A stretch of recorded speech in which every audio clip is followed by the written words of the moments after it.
tawag mo agad si Daddy Jordan mamaya, ha? Opo. Pero ingat ka kasi masakit pa yung kamali. Okay?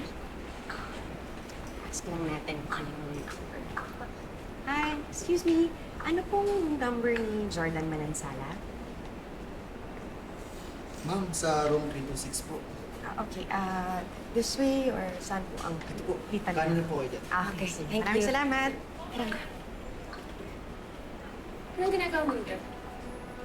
Gusto lang namin bisitahin si Jordan para makamusta yung lagay niya. Christy, nag-aksaya ka na ng oras kasi ayaw ng bisita ni Jordan. Talong-lalo ka na. Ayaw ka daw niyang makita or makausap, kaya makakaalis na kayo. Shaira, ano na namang paandar to? Gusto lang naman makita ni Tori ang ama niya at sigurado ako gusto rin makita ni Jordan si Tori. Eh, hindi nga pwede, Christy. Hindi pa magaling si Jordan. Ayaw niya ng stress. Stress. Stress ang tingin mo sa anak namin?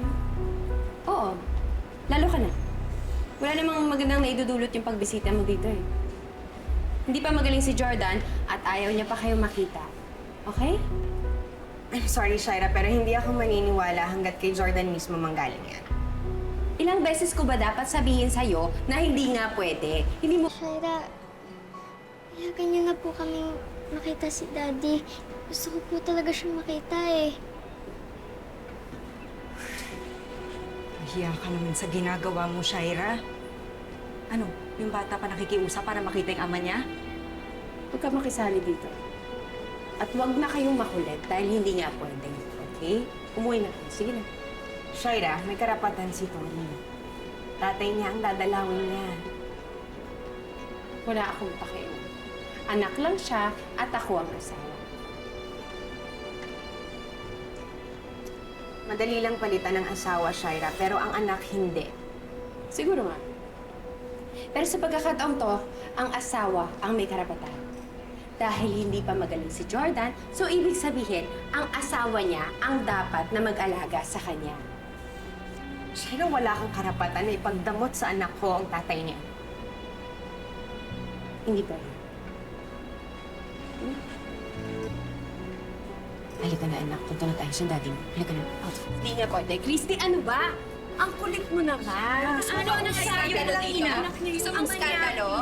Ha? Kakausapin Hindi nga na lang pwede. ang tatay niya. Ano ba? Guard? Makita niya lang Security? ako. Sabi, bawal kami pumasok dito. Kayo dito? Baka, Ulo, Shaira. eh, paalisin mo nga to kasi hindi nga sila pwede bumisita sa asawa ko. Ang kulit eh. And next time, baka pwedeng ilagay nyo dyan sa record ninyo ha, no visitors allowed. Shaira, hindi mo to pwedeng gawin. Nagawa ko na. Sorry ka. Ngayon, umalis na kayo. Oo, ma'am. Tagal mo ba? Tara na. Ako nakahawak sa anak ko. Sige po, ma'am. Tagal pa.